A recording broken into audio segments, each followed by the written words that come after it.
मेरे प्रिय भाई और बहनों, अक्सर हम लोग कुछ बातों को गंभीर समझते हैं और कुछ बातों को हल्की समझते हैं।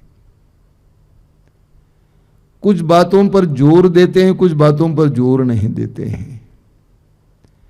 जैसे लोगों का मूल्य होता है उसी के अनुसार वे कुछ बातों को गंभीर समझते हैं, महत्वपूर्ण समझते हैं, कुछ बातों को हल्का महत्वपूर्ण नहीं समझते हैं। लेकिन ईश्वर की दृष्टि में सभी बात महत्वपूर्ण है, छोटे बड़े सभी बात महत्वपूर्ण है। ईश्वर सब कुछ देखता है। प्रवक्ता ग्रंथ के अध्याय 19 में अचानक पढ़ते समय मुझे एक वचन मिला जो बहुत ही शक्तिशाली है। प्रवक्ता ग्रंथ के अध्याय 19 वाक्य 1 में लिखा हुआ है, उसके दूसरे हिस्से में, जो छोटी बातों की उपेक्षा करता उसका पतन होगा। जो छोटी बातों की उपेक्षा करता उसका पतन होगा। जो छोटी बातों की उपेक्षा करता है उसका पतन होगा। चाहे वो भौतिक बातें हों, दुनिया की बातें हों, जो छोटी बातों को हल्का लेता है, नजरअंदाज करता है, उसको सफलता नहीं मिलती है।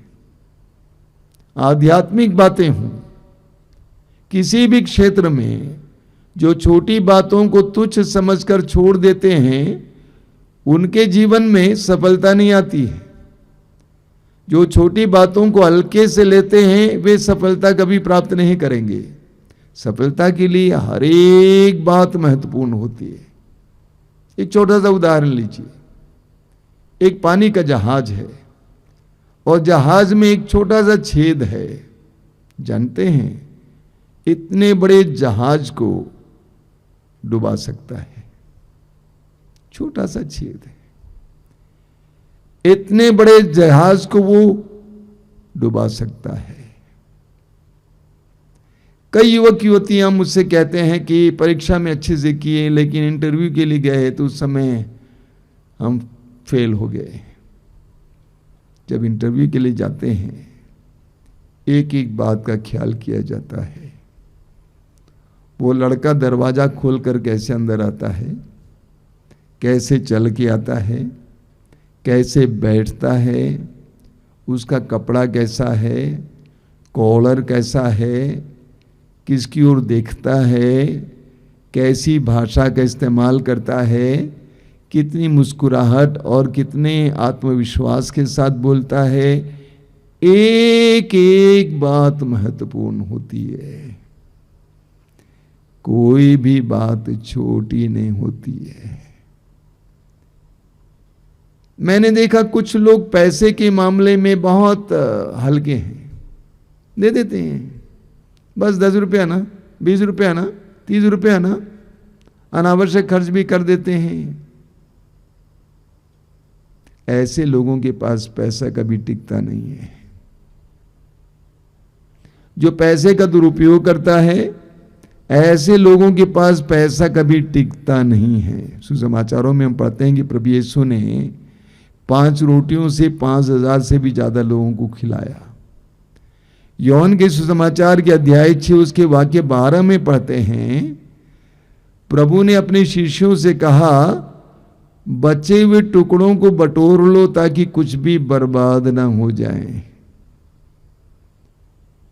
5 रोटियों से 5000 से भी ज्यादा लोगों को खिलाने वाले प्रभु को उन बचे हुए टुकड़ों को इकट्ठा करने की क्या जरूरत थी। प्रभु ने कहा कि बचे हुए टुकड़ों को बटोर लो ताकि कुछ भी बर्बाद ना हो जाए। एक एक चीज अनमोल है। बचपन से मुझे सिखाया गया, हमें सिखाया गया कि एक भी अन्न जमीन पर गिराना नहीं चाहिए खाते समय। एक एक अन्न महत्वपूर्ण है। हम जानते हैं एक एक बूंद से सागर बनता है। बूंद बूंद से सागर बनता है, नदियां बनती हैं। उसी तरह छोटी बातों का ख्याल करना अनिवार्य है। लूकास के सुसमाचार की अध्याय 16 उसके वाक्य 10 में प्रभु कहते हैं, और जबरदस्त वचन है, प्रभु कहते हैं जो छोटी से छोटी बातों में ईमानदार है वो बड़ी बातों में भी ईमानदार है, और जो छोटी से छोटी बातों में बेईमान है वो बड़ी बातों में भी बेईमान है। प्रभु कहते हैं जो छोटे से छोटे बातों में ईमानदार है वो बड़ी बातों में भी ईमानदार है, जो छोटे से छोटी बातों में बेईमान है वो बड़ी बातों में भी बेईमान है। लूकस के समाचार के अध्याय 19 में पढ़ेंगे, अन्यत्र भी पढ़ेंगे, अशर्फियों के दृष्टांत के बारे में। वहां पे बताया गया है कि एक राजा अपने देश से बाहर जाते समय अपने नौकरों को बुलाया और उनकी क्षमता के अनुसार व्यापार करने के लिए उनको अशर्फियां दे दी, यानी रुपए दिए। एक ने, जब राजा वापस आया, एक ने आकर कहा कि मालिक मैंने उसको दुगना कर दिया है, ये ले लीजिए। मालिक ने क्या कहा? लूकस अध्याय 19 वाक्य 17 में लिखा हुआ है, भले और ईमानदार सेवक, शाबाश शाबाश, भले और ईमानदार सेवक, तुम छोटी बातों में ईमानदार रहे, मैं तुमको 10 नगरों पर नियुक्त करूंगा। तुम छोटी बातों में ईमानदार रहे, मैं तुमको 10 नगरों पर नियुक्त करूंगा। ईश्वर हमें बार बार मौका देते हैं अलग अलग क्षेत्र में, और ये हमें अपनी ईमानदारी को प्रकट करने का, अपने समर्पण को प्रकट करने का समय है।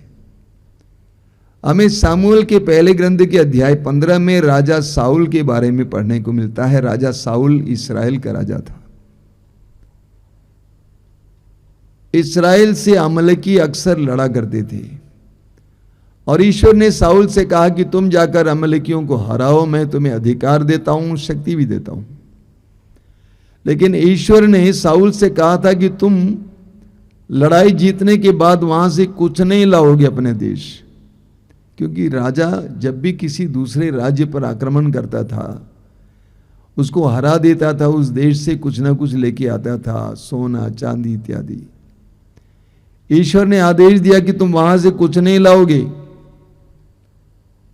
राजा साउल ने क्या किया? राजा साउल ने ना सोना लाया ना चांदी लाया, बल्कि कुछ मोटे मोटे गाय बैल भेड़ बकरियां लाए। साउल ने सोचा ये तो छोटी चीजें हैं।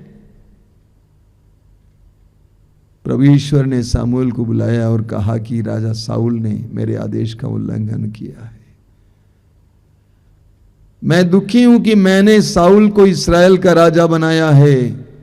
साउल ने उसको तुच्छ समझा। मैंने सोना थोड़ी लाया, चांदी थोड़ी लाया, मैंने तो कुछ जानवर, कुछ पशु ले आया है।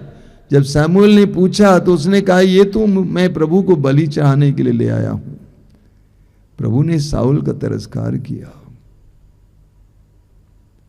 हमें अपने जीवन में किसी बात को छोटा नहीं समझना चाहिए। हम पढ़ेंगे मत्ती के सुसमाचार की अध्याय 5 वाक्य 19 में प्रभु क्या कहते हैं। वहां लिखा हुआ है, प्रभु कहते हैं, इसलिए जो उन छोटी से छोटी आज्ञाओं में एक को भी भंग करता और दूसरों को ऐसा करना सिखाता है, वो स्वर्ग राज में छोटा समझा जाएगा। जो उनका पालन करता उन्हें सिखाता है, वो स्वर्ग राज में बड़ा समझा जाएगा। और एक बार मैं आपके लिए पढ़ना चाहता हूं। प्रभु कहते हैं, जो उन छोटे से छोटी आज्ञाओं में एक को भी भंग करता और दूसरों को भी ऐसा करना सिखाता है, वह स्वर्ग राज में छोटा समझा जाएगा। जो उनका पालन करता और उन्हें सिखाता है, वह स्वर्ग राज में बड़ा समझा जाएगा। छोटी सी छोटी आज्ञाओं का पालन करता। बाइबल में एक बहुत सुंदर उदाहरण हमें पढ़ने को मिलता है मूसा के बारे में। गणना ग्रंथ के अध्याय 20 में जब मूसा इस्राएली जनता के साथ मरु प्रदेश से कनान देश की ओर जा रहा था, लोगों के पास पीने के लिए पानी नहीं था। लोग घबरा गए, फड़फड़ा रहे थे। तो ईश्वर ने मूसा से कहा कि लोगों को इकट्ठा करो, मरेबा के चट्टान के पास लोगों को इकट्ठा करो और तुम चट्टान को आदेश दो कि जल लाओ। और चट्टान जल देगा। लेकिन मूसा ने लोगों को इकट्ठा किया। प्रभु ने जैसे आदेश दिया था वैसा नहीं किया, बल्कि उस डंडे को, जिसके मारने से लाल समुद्र 2 भागों में विभाजित हुआ था, उस डंडे को चट्टान पर मारा और चट्टान से पानी निकला। ये ईश्वर को अच्छा नहीं लगा। ईश्वर ने कहा कि मैंने कहा था तुमसे चट्टान को आदेश देने को, बल्कि तुमने क्यों डंडा मारा। हमारी दृष्टि में छोटी सी बात है, लेकिन मालूम इसके कारण ईश्वर ने मूसा को, इस्राएली जनता को प्रतिज्ञात देश तक ले जाने नहीं दिया। प्रतिज्ञात देश में प्रवेश करने नहीं दिया। उससे पहले नगेब पर उनको समाप्त किया, कहा कि तुम आगे नहीं जाओगे। छोटी सी बात है। ईश्वर की दृष्टि में कुछ भी छोटी सी बात नहीं होती है। प्रभु यीशु ने बच्चों के बारे में कहा है मत्ती के सुसमाचार के अध्याय 18 में, उसके वाक्य 10 में। वहां पे प्रभु कहते हैं, सावधान रहो, उन नन्हों में एक को भी तुच्छ न समझो। मैं तुमसे कहता हूं, उनके दूत स्वर्ग में निरंतर मेरे स्वर्गीय पिता के दर्शन करते हैं। हम लोग बच्चों को तुच्छ समझते हैं। समाज में बच्चों का क्या स्थान है, चुप कराते हैं। लेकिन प्रभु कहते हैं, सावधान, उन नन्हों में एक को भी तुच्छ न समझो। मैं तुमसे कहता हूं, उनके दूत स्वर्ग में निरंतर मेरे स्वर्गीय पिता के दर्शन करते हैं। सुसमाचार में हम पढ़ते हैं कि माताएं अपने बच्चों को लेकर यीशु के पास ला रही थी और शिष्यों ने उनको रोकने का प्रयास किया। प्रभु ने उनको मना किया, कहा कि बच्चों को मेरे पास आने दो, बच्चों को मेरे पास आने दो, क्योंकि ईश्वर का राज्य उन जैसों का है। कलीसिया में एक महान संत है, उनका नाम है संत तेरेसा, प्रभु यीशु की संत तेरेसा। बहुत कम उम्र में वो गुजरी, मर गई। वो कहा करती थी कि मैं छोटे छोटे कार्यों को बड़े बड़े रूप में, यानी महान रूप में करने का प्रयास करती हूं। उन्होंने कहा कि हमें छोटे कार्यों को पूरे भक्ति, श्रद्धा, प्रेम के साथ करना चाहिए। Doing small things in a great way, यही ईश्वर को ज्यादा प्रिय है। आज मैं आपके बताना चाहता हूं, हम लोग सोचते हैं तो ये तो छोटा काम है, इससे क्या होता है। बिल्कुल नहीं। हमें ईश्वर ने जो जो काम दिया, छोटा भी काम हो सकता है, उसको भी बड़ी भक्ति, श्रद्धा और प्रेम के साथ करना। मैंने इस बात को अपने जीवन में उतारने का प्रयास किया है। वर्षों से सुसमाचार सुनाता हूं, लेकिन हर बार मैं तैयारी करता हूं, ताजा तैयारी करता हूं, कागज पे लिखता हूं, क्योंकि मुझे मालूम है प्रभु की दृष्टि में कुछ भी छोटा बड़ा नहीं है। हम लोग सोचते बड़ा काम करते तो अच्छा होता, ईश्वर खुश हो जाएगा। बिल्कुल नहीं। ईश्वर हमारी तरह नहीं सोचता है।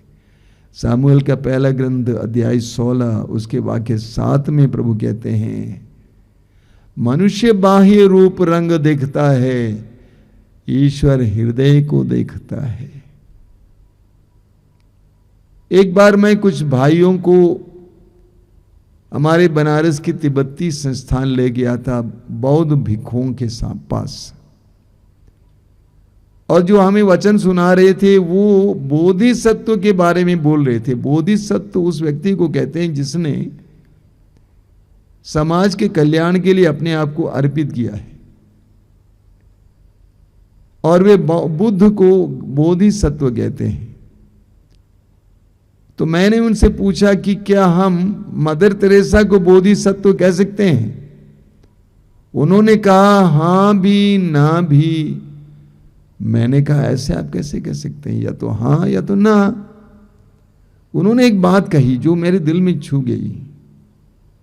उन्होंने कहा, मदर तेरेसा के बाह्य कार्यों को देखने से हम कह सकते हैं कि वो बोधिसत्व थी, लेकिन हम उनके उद्देश्यों को नहीं जान सकते हैं, नहीं जानते हैं।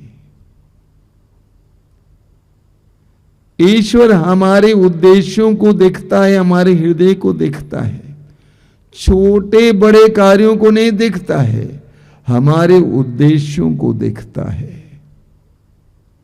प्रभु बाह्य रूप रंग और कैसी सुंदरता से हम करते हैं ये नहीं देखता है, ये देखता है कि हम क्यों करते हैं। मेरे प्रिय भाई और बहनों, जीवन में हमें छोटे बड़े कार्य करने होते हैं, हम हर कार्य को महत्वपूर्ण समझकर करें, किसी की बात को तुच्छ न समझें, किसी को भी तुच्छ न समझें, हर व्यक्ति को महत्वपूर्ण समझें, हर व्यक्ति को सम्मानित समझें, हर कार्य को महत्वपूर्ण समझें। वचन में लिखा हुआ है, जो छोटी बातों को तुच्छ समझता है उसका पतन होता है। हम एक एक बात को महत्वपूर्ण समझें। आइए हम प्रार्थना करें। प्रभु यीशु, धन्यवाद देता हूं इन पलों के लिए, धन्यवाद देता हूं तेरे पवित्र सानिध्य के लिए, तेरे पवित्र वचनों के लिए धन्यवाद देता हूं। तेरी दृष्टि में सभी बराबर थे, भले बुरे, पापी धर्मी, तेरी दृष्टि बराबर देखती थी। तूने कहा, बचे हुए टुकड़ों को बटोर लो ताकि कुछ भी बर्बाद ना हो जाए। जीवन के छोटे बड़े कार्यों को पूरी लगन के साथ, श्रद्धा के साथ करने के लिए हमें कृपा दीजिए। तेरे द्वारा दिए जा रहे एक एक मौके को, छोटे बड़े मौके को पूर्ण ईमानदारी के साथ करने के लिए हमें कृपा दीजिए। धन्यवाद यीशु, तेरी स्तुति, तेरी महिमा, तेरी आराधना।